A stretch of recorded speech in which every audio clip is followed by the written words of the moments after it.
Pilu kakak adik tinggal bersama jenazah ibunya 28 hari tak makan, berpesan agar tak merepotkan tetangga.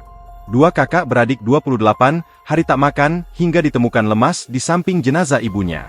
Mereka adalah Putri Setiagita Pratiwi dan Intan Ayu Sulistiowati. Mereka terbaring lemas saat dikunjungi Bupati Kendal Diah Kartika Permanasari di Rumah Sakit Muhammadiyah Boja, Senin, 3 November 2025.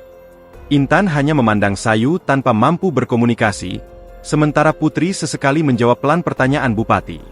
Melansir dari Kompas.com, keduanya merupakan warga Dusun Songopuro, Desa Bebengan, Kecamatan Boja, Kendal, Jawa Tengah yang ditemukan setelah berhari-hari menunggui jenazah ibu mereka, Setianingsih, tanpa memberitahu tetangga dan tanpa makan, hanya bertahan dengan minum air putih. Putri mengaku mulai tidak makan sejak 4 Oktober 2025 ketika ibunya jatuh sakit. Setianingsih lantas meninggal pada 13 Oktober 2025 dan sempat berpesan agar tidak merepotkan tetangga. Ibu tidak ingin merepotkan tetangga. Pesan itu, kami pegang. Saya dan adik tidak memberitahu tetangga, kata Putri.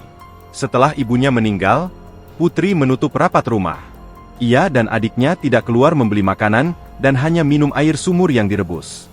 Pada Sabtu, 1 November 2025, tetangga mendobrak pintu rumah setelah mencium bau tidak sedap. Pada hari itu, sudah 28 hari kakak beradik tersebut tidak makan apapun dan hanya mengonsumsi air putih. Setelah itu, kami dibawa ke rumah sakit. Saya tidak tahu selanjutnya, ujar Putri. Putri bercerita, keluarga pindah dari Semarang ke Boja pada 2019 setelah ayahnya meninggal pada 2017. Mereka hidup dari uang pesangon ayah yang dulu bekerja di perkebunan sawit di Kalimantan. Dr. RS Muhammadiyah Boja, Arfa Bima F., mengatakan kondisi Putri dan Intan perlahan membaik setelah masuk dalam keadaan sangat lemah. Kedua pasien lemas, tapi hasil dari pemeriksaan untuk gula normal.